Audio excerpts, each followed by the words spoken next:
If you're watching this video, you've come across the Parliament Petitions website before. Most of the time, it's an outlet for brain-dead extremists to demand draconian action on their favourite pet issue, or for fun-hating losers to get something else banned, or the occasional shitpost. If a petition gets over 10,000 signatures, it gets an official response from the government. If it gets over 100,000, it gets considered by Parliamentary Committee for a debate in the House of Commons.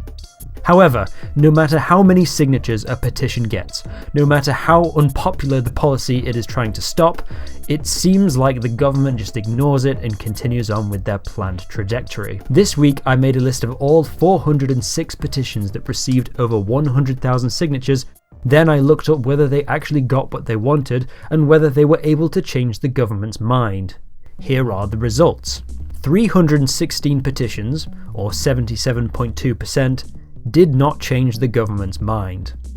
A further 63 petitions, or 15.4%, got what they wanted because it was already government policy. Things like petition 548682 demanded the government give the police power to suspend driving licenses, which they already can. 9 petitions were initially declined by a Conservative government, but later on the Labour government fulfilled the request. For example, petition 653593, Hold a Parliamentary Vote on Assisted Dying, was declined by the Tories in early 2024, but eventually did happen last year, as well as 585313 formally recognised the State of Palestine. These things happened not because of a petition, but because of a change of government, so I don't count them as being successful.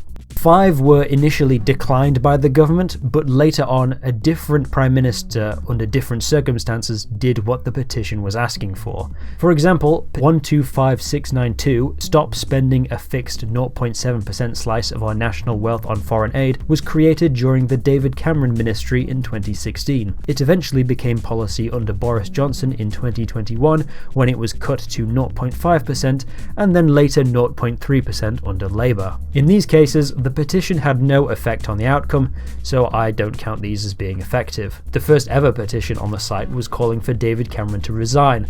LOL, but that had no effect on his actual resignation in 2016. 3 petitions got what they wanted as a result of a court case later on.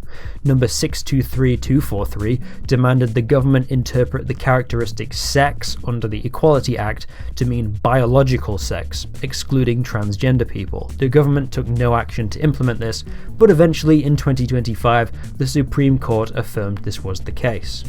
One petition, 105991, got what it wanted accidentally. Started at the height of the European refugee crisis in the mid-2010s, it asked the UK government to accept more refugees. The government at the time refused, but later on under Boris Johnson, the asylum request approval rate hit a record 79%. That leaves us with the final 10. 7 of them, 3 relating to childcare funding and 4 relating to pet abuse, did eventually become law under the same government and Prime Minister which the petition was proposed.